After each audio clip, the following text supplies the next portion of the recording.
Bapa di surga ya Tuhan, Engkau begitu baik kepada kami ya Tuhan, dan kebaikan-Mu begitu besar bagi kami.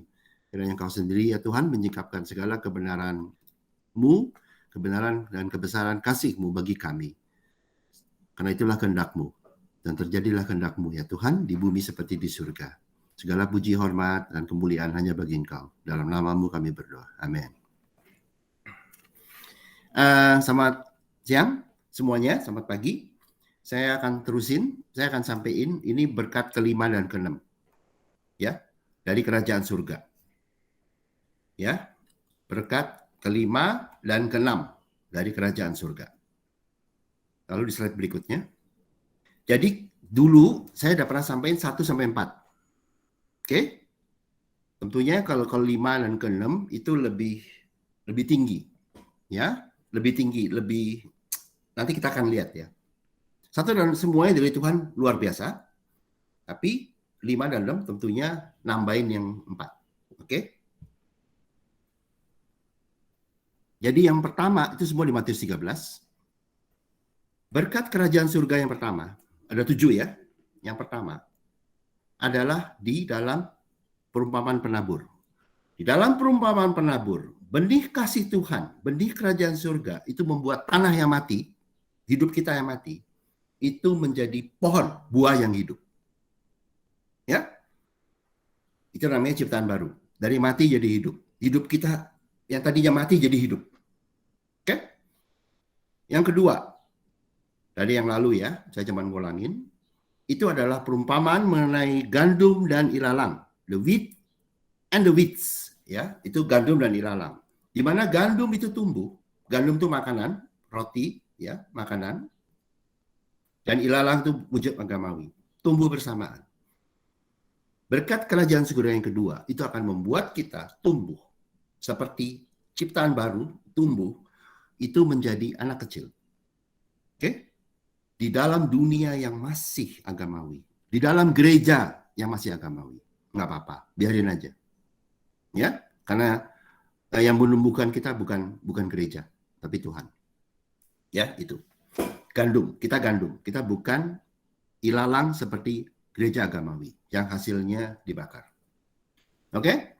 Lalu perumpamaan yang ketiga adalah mengenai biji sesawi, mustard seeds. Di mana biji sesawi itu yang kecil itu tumbuh jadi pohon yang besar. Ya. Dan tidak tergoyahkan lagi oleh adanya burung-burung yang bersarang di pohon itu. Jadi burung-burung, pengajar-pengajar agamawi akan mencari hidup dari anak Tuhan. Tapi anak Tuhan yang sudah seperti biji sesawi yang tumbuh menjadi pohon yang besar, memberkati pengajar agamawi tadi, yang tadinya ngambil benih di perumpamaan penabur, benih kerajaan surga, tapi Tuhan masih mengasihi, dan burung tadi mendapat hidup dari anak Tuhan. Tapi anak Tuhan tadi, seperti pohon, ya, tidak terpengaruh, memberi hidup kepada burung, tapi tidak terpengaruh oleh burung. Ya, itu namanya anak muda yang kuat. Kalau di surat Yohanes, 1 Yohanes. Ya, jadi ditumbuhkan lagi sama Tuhan dari anak kecil menjadi anak muda yang kuat yang tidak lagi tergoyahkan oleh pengajar agamawi yang manapun, tidak lagi tergoyahkan oleh ajaran dari agamawi yang manapun yang dari manusia. Oke? Bahkan bisa tetap memberkati pengajar agamawi tadi karena Tuhan adalah kasih. Oke? Dan yang keempat adalah perumpamaan ragi. Di mana ragi tadi menjamah seluruh roti tepung itu menjadi roti yang lembut. Ya. Jadi si tepung tadi kita ya, itu sudah menerima manfaat dari ragi atau sudah menerima kasih Tuhan yang melembutkan, dibikin kenyang, dijamah semua sama Tuhan, diberkati luar biasa seperti perumpamaan 5 roti dan 2 ikan. Diberkati sampai kenyang. Ya, jadi menikmati. Dan karena sudah menikmati, itu bisa menikmati kasih Tuhan, tidak lagi bergantung pada diri sendiri. Itu adalah seperti bapak-bapak. Kau sudah mengenal dia sejak dahulu. Sudah ngalamin bapak-bapak. Oke? Dan di Alkitab, yang namanya bapak itu adalah seperti Abraham. Ya, bapak seorang beriman. sudah ngalamin. Ya, menang jam terbang, sudah ngalamin. Itu 1-4. Jadi bapak-bapak sudah dewasa ya, sudah ngalamin. Tapi ada yang lebih hebat lagi dari berkat yang kepada Abraham sekalipun. Saya kasih tahu. Abraham nomor 4. Ya. Ada lagi yang lebih hebat. Nomor 5, nomor 6, nomor 7. Ya. Hari ini sampai 5 sampai 6 aja. Oke? Nah, itu apa? Di slide berikutnya. Jadi, di Matius 6 ayat 33 mengenai perumpamaan burung di langit dan bunga bakung dikatakan, carilah dahulu kerajaan Allah dan kebenarannya, maka semua itu akan ditambahkan kepadamu. Ya, akan ditambahin. Bukan hanya 4. Berkat Abraham yang luar biasa itu masih ditambahin sama Tuhan. Dengan 5 dan 6. Ya. Kalau orang yang bilang, masa ada lagi? Iya. Yang lebih hebat dari berkat Abraham? Iya. Kenapa? Tuhan itu lebih besar. Abraham kecil dibandingin Tuhan. Yang dialami Abraham masih kecil dari kemampuan Tuhan. Ngerti nggak? Kalau orang bilang, wah Hongki, kamu kecilin Abraham. Bukan. Saya nggak kecilin Abraham. Saya mentinggikan Tuhanku. Berkat yang Abraham alami, kecil. Karena Tuhannya jauh lebih besar, Tuhanku. Saya nggak tahu Tuhan orang lain, tapi Tuhanku begitu. Ya, ditambahin 5 dan 6. Tapi, di sini sebut, kerajaan Allah. Dan kebenarannya. Jadi semuanya kasih karunia. Diberikan kasih karunia kerajaan Allah, tapi juga harus menerima kebenarannya. Ya, pada yang menerima itu akan ditambahin yang ke-5 dan ke-6 dan ke-7. Tapi lain kali ya, saya sampai 6 dulu. Waktunya terbatas. Lalu berikutnya. Slide berikutnya. Jadi berkat ke-5 di kerajaan surga. Itu namanya harta yang terpendam. Untuk menambahkan 4 berkat yang lain. 5. Ya. Yang nomor 5 itu namanya harta terpendam. Yang punya harta adalah orang kaya. Kalau you mau kaya, ini nomor 5, membuatmu kaya. Oke? Nggak semua orang dapat. Bukan, semua orang dapat, tapi nggak semua orang mengetahui hari ini. Tapi kalau you mau kaya, bukan menurut standar dunia, yang kecil, yang rendah. Kamu kaya menurut standar Tuhan, kamu dapat yang 5. Terima yang 5. Kebenarannya, you akan kaya. Bukan menurut standar manusia, menurut standar Tuhan yang jauh lebih tinggi. Apalagi di manusia. Bahkan menurut standar Tuhan pun kamu kaya. Kalau kamu menerima yang 5. Apalagi di manusia ya. Oke? Itu yang 5. Yang kelima ini nggak banyak hari ini. Ya, jangan kira gampang. Gampang kalau tahu. Kalau nggak tahu, mustahil. Oke? Oke. Mari kita bacain. Cuma 1 ayat. Slide berikutnya. Inilah yang disebut di Matius 13 ayat 44. Hal kerajaan surga itu seumpama harta yang terpendam. Harta yang nulis bukan Hongki ya, Alkitab. Harta, kekayaan yang terpendam. Tapi terpendam. Di ladang yang ditemukan orang. Harta di dalam ladang susah lo nyarinya. Tapi ketemu. Lalu dipendamnya lagi. Wih, udah ketemu dipendam lagi. Tuh, misteri. Udah ketemu dipendam. Gak kelihatan lagi. Oleh sebab sukacitanya pergilah ia menjual seluruh miliknya lalu membeli ladang itu. Terus ada syaratnya. Untuk harta itu didapat, dia harus menjual dirinya sendiri, miliknya, atau dia tidak lagi bergantung pada dirinya sendiri. Itulah kebenarannya. Jadi, harta itu kasih karunia dari Tuhan berupa harta tadi, kerajaan surga. Itu ada di ladang, di hidup kita. Di hidup kita.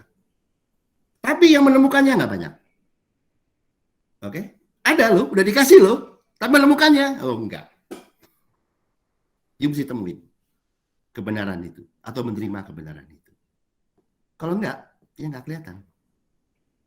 Lalu ada lagi.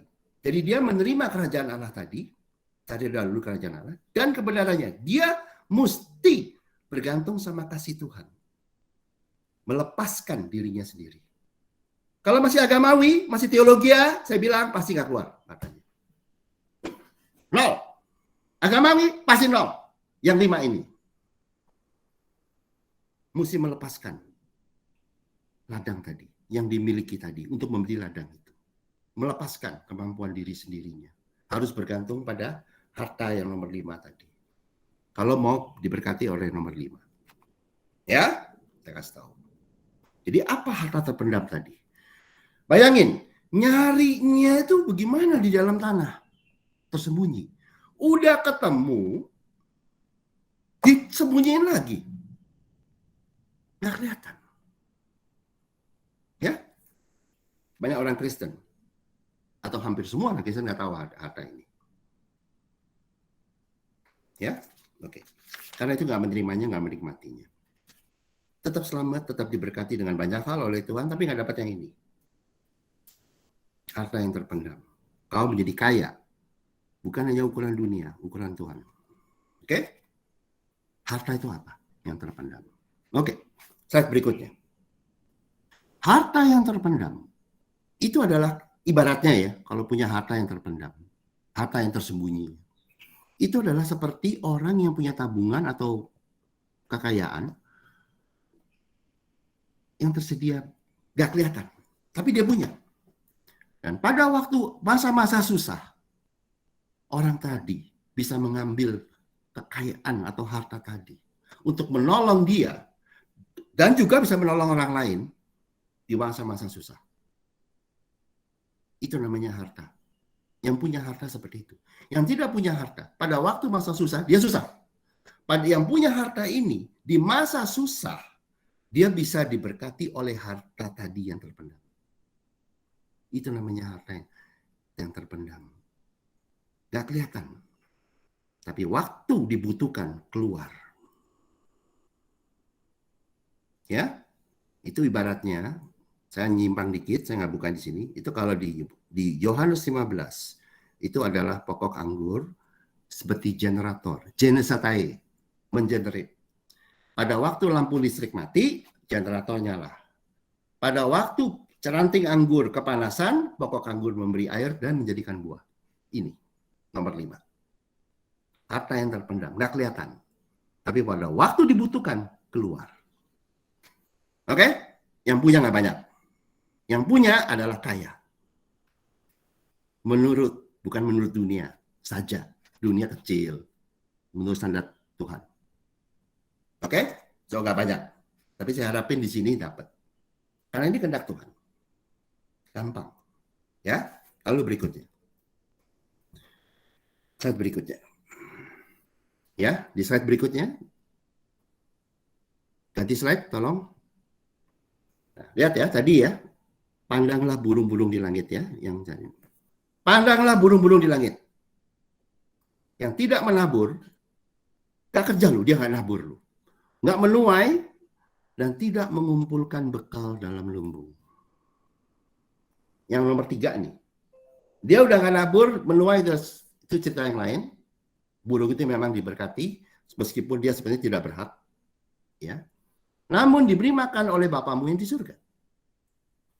Bukankah kamu jauh melebihi burung-burung itu? Burung itu disayang Tuhan. Burung itu sebetulnya pengajar palsu. Udah nggak nabur, udah nggak nuai, udah nggak bisa nyimpan, tapi diberi makan Tuhan. Tapi kita lebih dari burung-burung. Kita lebih dari pengajar palsu. Pengajar palsu pasti disayang Tuhan ya. Kita lebih. Kamu jauh melebihi burung-burung itu. Kita melebihi. Dia mesti ngerti dulu. Kita melebihi. Ya? Jadi kita melebihi. Burung aja Tuhan sediain, kita melebihi. Artinya kita mempunyai lumbung. Burung nggak punya.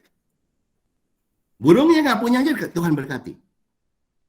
Ya, kasih makan mana tiap hari, seperti di padang gurun, tiap hari, nggak bisa nabung. Kita jauh melebihi ya dari burung itu. Kita mempunyai harta terpendam bagi yang menerima kebenaran ini. Ya, didengerin yang saya sampaikan dari Bible, karena nggak banyak di dunia yang ngerti hal ini. Ya, sampai Tuhan singkapkan suatu saat semuanya akan tahu. Oke, lalu berikutnya. Apa itu? Nyimpen. Harta itu kan disimpan. Seperti lumbung. Oke? Ya. Di Alkitab, di Perjanjian Lama, ada yang punya hal ini.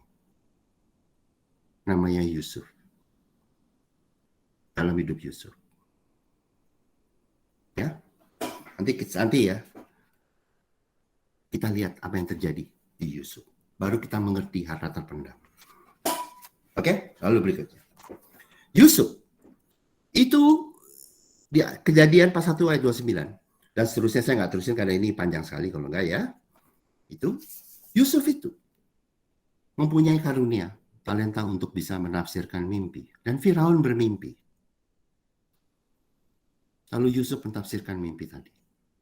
Katanya, ketahuilah tuanku akan datang 7 tahun kelimpahan di seluruh tanah Mesir. Kemudian akan timbul 7 tahun kelaparan. Maka akan dilupakan segala kelimpahan itu tanah Mesir. Yang hanya diberkati, tapi tidak punya harta terpendam. 7 tahun kelimpahan. Akan mati atau susah menderita waktu 7 tahun kelaparan. Karena disebut, kemudian akan timbul 7 tahun kelaparan, maka akan dilupakan segala kelimpahan itu. Kalau nggak ada pertolongan di dalam 7 tahun kelaparan, 7 tahun kelimpahan itu tidak berarti. Ngerti nggak? Ini harta terpendam ini pentingnya kayak begini.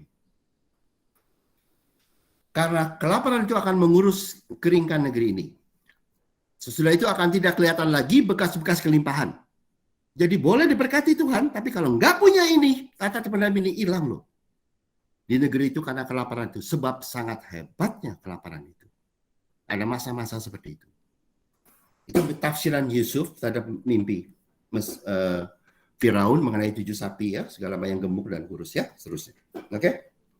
Saya lewatin aja, baca sendirilah kalau mau di Kejadian pasal 1. Tapi kira-kira mimpi ya, oke? Lalu ditafsirkan.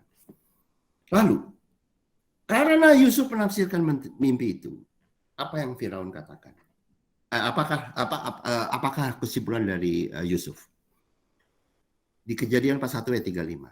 Mereka harus mengumpulkan segala bahan makanan dalam tahun-tahun baik yang akan datang di ini. Dan di bawah kuasa Tuanku Firaun menyimpan makanan di lumbung. Oke? Menimbun seperti burung-burung. Burung-burung nggak bisa, kita bisa. Yusuf bisa. Kalau ngerti. Kalau bergantung sama Tuhan. Di kota-kota sebagai bahan makanan serta menyimpannya. Oke? Lumbung. Demikianlah segala bahan makanan itu menjadi persediaan untuk negeri ini dalam 7 tahun kelaparan yang akan terjadi di tanah Mesir supaya ini jangan binasa karena kelaparan itu. Jadi Tuhan mengaruniakan hikmat, memberikan kebenaran Tuhan kepada Yusuf. Oke? Berkatnya belum, kebenarannya dulu. Oke? Lalu berikutnya. Ini sekarang apa yang terjadi setelah Firaun mendengar yang Tuhan sampaikan. Satu tafsiran, kedua hikmat, apa yang harus dilakukan. Oke? Apa yang melalui Yusuf. Kata Firaun kepada Yusuf, oleh karena Allah telah memberitahukan semuanya ini kepadamu, tidaklah ada orang yang demikian berakal budi dan bijaksana seperti engkau. Berubahlah karena perubahan budimu. Okay. Yusuf berubah karena ini, menerima hikmat yang luar biasa dari Tuhan.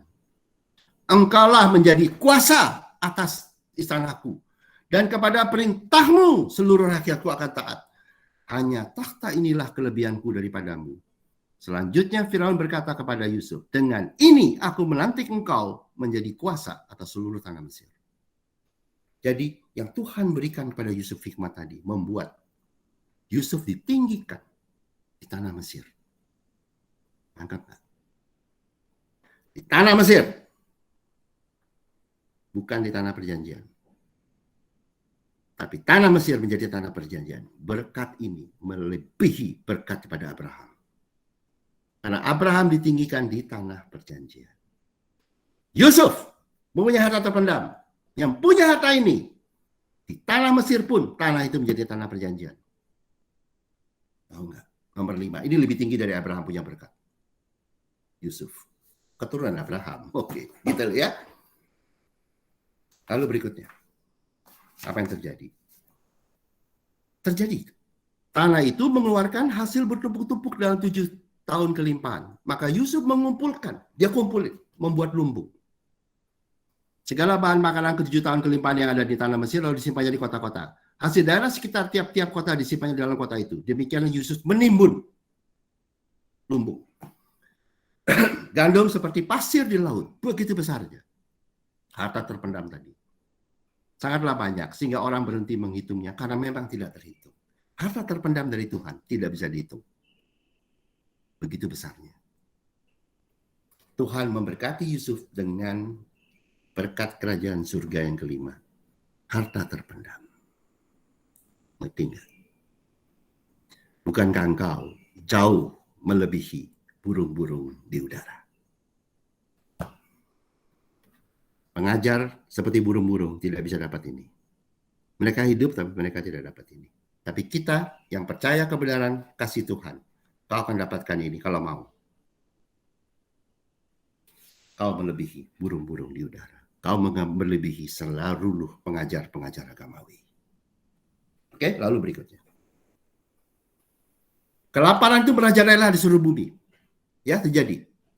Maka Yusuf membuka lumbung tadi dan menjual gandum kepada orang Mesir. Sebab makin hebat kelaparan di tanah Mesir. Hebat sekali. Juga dari seluruh bumi datanglah orang ke Mesir untuk membeli gandum dari Yusuf sebab hebat kelaparan di seluruh bumi. Jadi, berkat kerajaan surga, berkat harta terpendam dari Tuhan, karunia tadi yang kepada Yusuf membuat menjadi penyelamat bagi Mesir dan dunia. Itulah harta terpendam berkat kerajaan surga yang nomor 5. Dari Tuhan melalui Yusuf. Yusuf bisa memberkati Mesir dan seluruh dunia. Itulah harta kerajaan surga. Ya, lalu berikutnya. Lalu kata Yusuf kepada saudara-saudaranya, itu, marilah dekat-dekat, maka mendekatlah mereka. Di Kejadian 4:5-4 ya, saya lompatin kalau mau baca sendiri, ya saya udah banyak tahu. Katanya lagi, akulah Yusuf saudaramu yang kamu jual ke Mesir. Tetapi sekarang, janganlah bersusah hati, dan janganlah menyesali diri. Karena kamu menjual aku ke sini. Sebab untuk memelihara kehidupanlah Allah menyuruh aku mendahului kamu. Yusuf mengerti kebenaran kasih Tuhan. Harta terpendam tadi tidak hanya memberkati Mesir, tidak hanya memberkati Yusuf, tidak hanya memberkati dunia, tapi juga menjadi penyelamat bagi seluruh keluarga Yusuf. Itu nomor 5. Gak banyak yang punya ini ya. Maka saya bilang, mudah-mudahan semua punya ini. Yuk akan kaya menurut standar Tuhan. Dari Tuhan melalui Yusuf. Oke? Menyelamatkan seluruh keluarganya dari kelaparan. Dari kematian. Oke? Lalu berikutnya. Jadi, berkat nomor 5, kerajaan surga tadi. Harta terpendam. Gak kelihatan. Tapi waktu dibutuhkan keluar dan lebih kaya dari Solomon, lebih kaya dari Abraham, lebih kaya dari keturunannya. Lebih kaya dari Mesir, kerajaan dunia. Itu diberikan kepada yang mau menerima kebenaran ini. Selama kau tidak bergantung pada dirimu sendiri. Karena itu, mesti lewat dulu dari bapak-bapak yang tidak bergantung pada diri sendiri. Baru menikmati yang nomor 5. Gak banyak yang terima. Abraham pun gak punya ini. Ya, jadi menolong kita dalam kesusahan dan kelemahan kita. Sampai melimpah ke orang lain. Talenta Yusuf untuk menafsirkan mimpi tidak bisa menolong hidupnya. Tapi talenta harta nomor 5, harta terpendam ini yang menolong Yusuf dan Israel dan Mesir dan dunia. Itulah harta kerajaan surga nomor 5. Yang punya ini akan kaya. Bukan hanya di dunia, tapi di keluargamu, di negaramu, dan di mata Tuhan kau kaya. Ya, oke, jadi kita rekap. Ya, slide berikutnya. Inilah berkat kelima, harta terpendam, nggak kelihatan. Meninggikan dan memberkati pemilik berkat harta terpendam tersebut di waktu susah. Seperti Yusuf ditinggikan dan diberkati. Dan melimpah ke keluarganya, ke negaranya, dan ke seluruh dunia. Itu berkat nomor 5. Abraham diberkati Tuhan. Lot di Sodom Gomora, Abraham di atas, di gunung, di Mount Zion, Gunung Karmel. Ya, di atas, di Karmel. Itu di tanah perjanjian. Yusuf diberkati Tuhan di tanah Mesir. Tanah Mesir pun menjadi tanah perjanjian. Itu nomor 5, harta terpendam. Begitu tingginya, kau lebih dari burung-burung. Kau mempunyai ini. Untuk menjadi kesaksian Kristus bagi dunia. Karena kekayaanmu. Ngerti ya? Oke, itu nomor 5. Saya terusin nomor 6, supaya cepat. Oke, nomor 6, mutiara yang sangat berharga. Untuk menambahkan yang nomor 5 yang luar biasa kayak tadi. Nomor 6. Nomor 6, kalau menurut Hongki, yang punya mungkin cuma 1 di perjanjian lama, atau nggak ada kali. Tahu? Oke, berikutnya nanti kita lihat. Demikian pula hal kerajaan surga itu, seumpama seorang pedagang yang mencari mutiara yang indah. Setelah ditemukannya mutiara yang sangat berharga, lalu ia pun menjual seluruh miliknya kembali, meninggalkan dirinya semuanya, bergantungan pada dirinya untuk bergantung pada berkat Tuhan, lalu membeli mutiara itu. Apa itu mutiara yang sangat berharga? Oke, lalu berikutnya.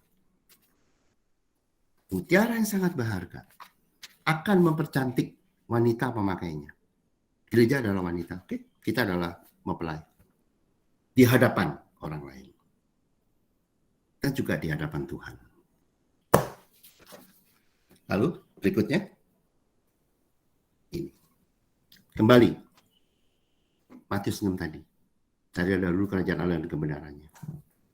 Habis burung apa? Bunga bakung. Dan mengapa kamu khawatir akan pakaian? Perhatikan bunga bakung di ladang yang tumbuh tanpa bekerja dan tanpa memintal. Namun aku berkata kepadamu, Salomo dalam segala kemegahannya, dunia yang kaya pun gak ada apa-apanya dengan kau, tidak berpakaian seindah salah satu dari bunga itu. Jadi jika demikian, Allah mendandani rumput di ladang yang hari ini ada dan besok dibuang ke dalam api, tidak lagi akan terlebih dahulu mendandani kamu, kita, orang percaya. Ini yang nomor 6. Bunga bakung tidak mampu membuat dirinya cantik, tapi Tuhan yang mampu. Oke? Dan kita dibuat cantik. Lalu bagaimana caranya? Oke? Lalu berikutnya, slide berikutnya. Kidung Agung, Song of Songs. Bunga mawar dari Saron aku, bunga bakung di lembah-lembah. Bunga bakung. Sama ya?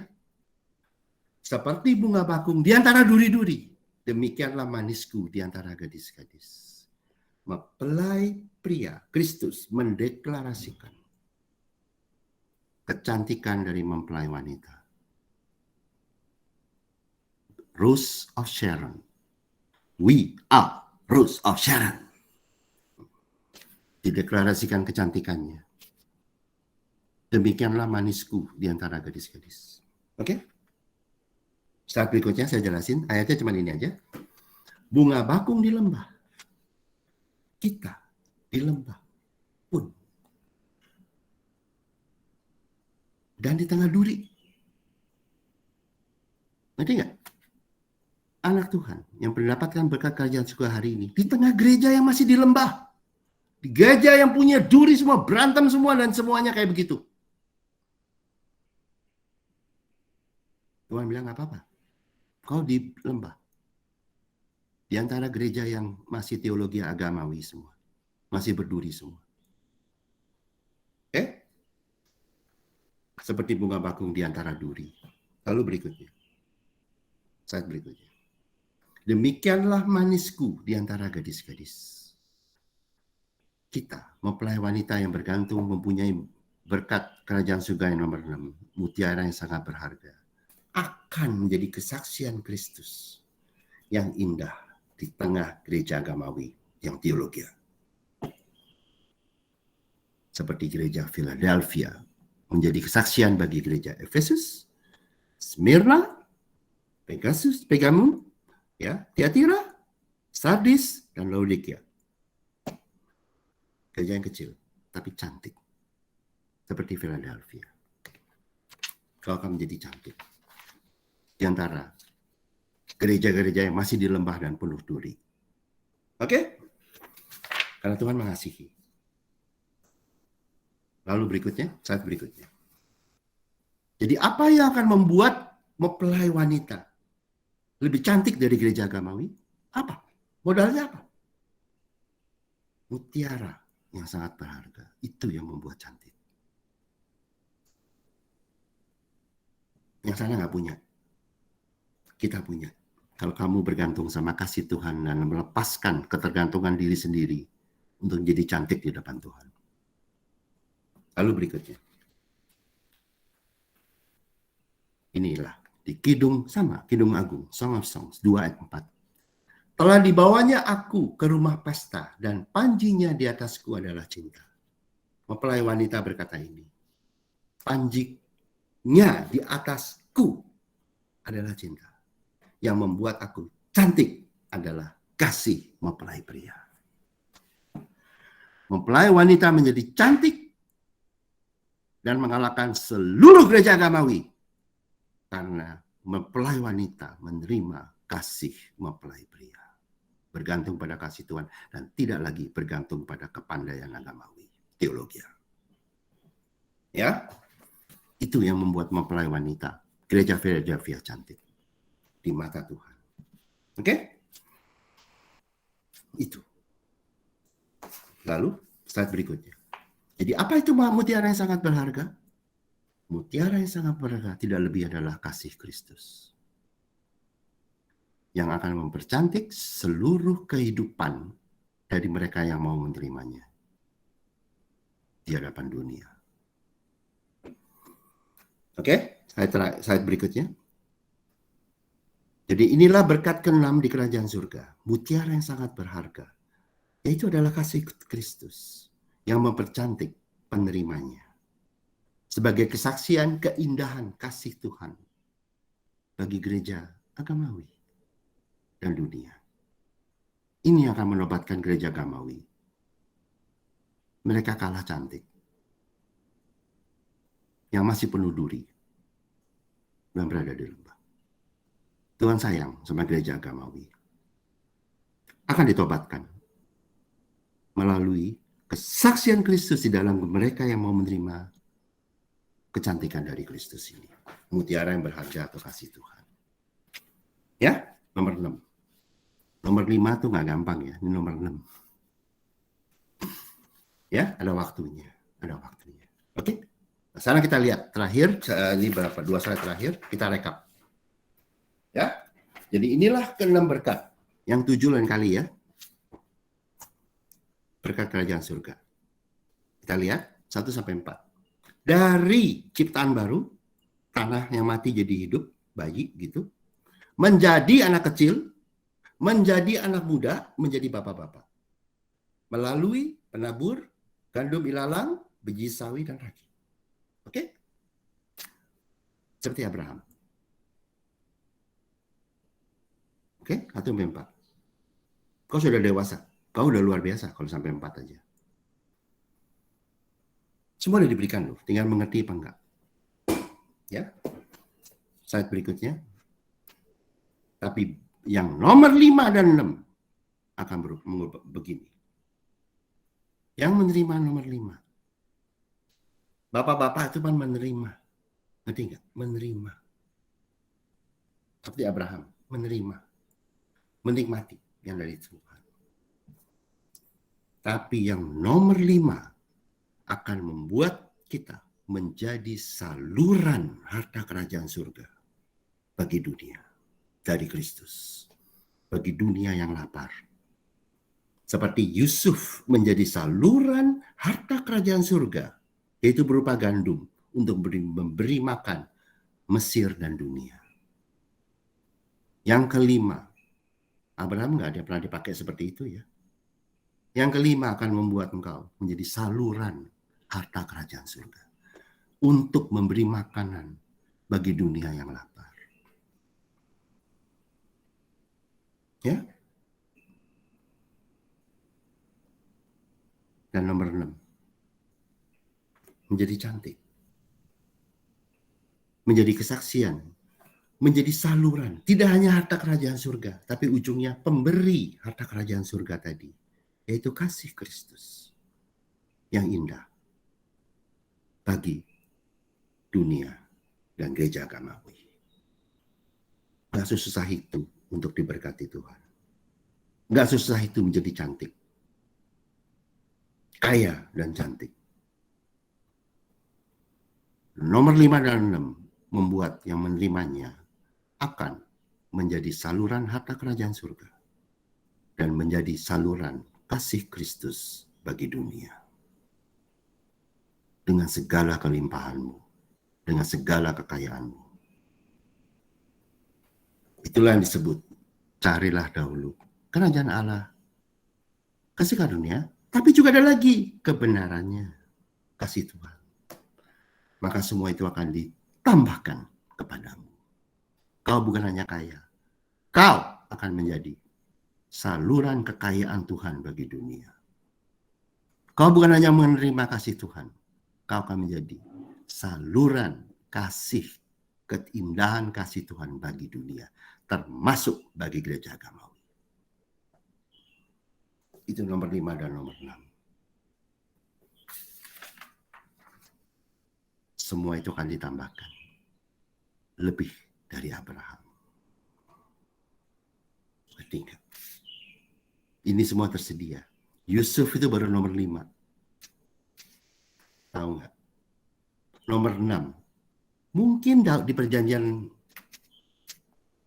lama cuma Daud. Mungkin juga enggak. Tapi kita ingin memilikinya. Lebih dari Yusuf. Ini ya. Berkat kerajaan surga. Begitu dahsyat. Yang you cernain, you terima. Dan pada waktu yang ngadepin masa-masa susah, ingat, bergantunglah pada harta yang terpendam. Jangan takut. Masa-masa kelaparan 7 tahun loh, lewat. Gak ada apa-apanya. Harta terpendam itu mampu mengatasi. Pada waktu kau menghadapi susah, harta terpendam dalammu mampu menyelamatkan dan memberkati seluruh dunia. Juga keluargamu. Dari kehancuran. Ya, itu sangat harta yang sangat kaya. Yang memiliki itu menjadi nomor 1 di Mesir. Dan dipakai Tuhan memberkati seluruh dunia. Mesir waktu itu adalah negara yang paling kaya di dunia. Dan yang memiliki nomor 6, kau akan menjadi cantik di mata Tuhan. Dan jadi kesaksian. Biarpun kau di lembah dan di tengah gereja duri, gereja agamawi, kau tetap menjadi kesaksian yang indah. Ya, itu dari Tuhan, berkat kerajaan surga yang nomor 5 dan 6 untuk kita semua. Yuk, mari kita berdoa. Bapa di surga, terima kasih Yesus karena kebaikan-Mu, pertolongan-Mu ya Tuhan, dan kesaksian-Mu melalui diri kami, bahwa Kau ya Tuhan memakai kami untuk menjadi saluran kekayaan-Mu bagi dunia, dan menjadi saluran kasih-Mu bagi dunia. Segala puji hormat hanya bagi Engkau Yesus, Kau yang ditinggikan dan dimuliakan. Di dalam nama-Mu kami berdoa. Amin.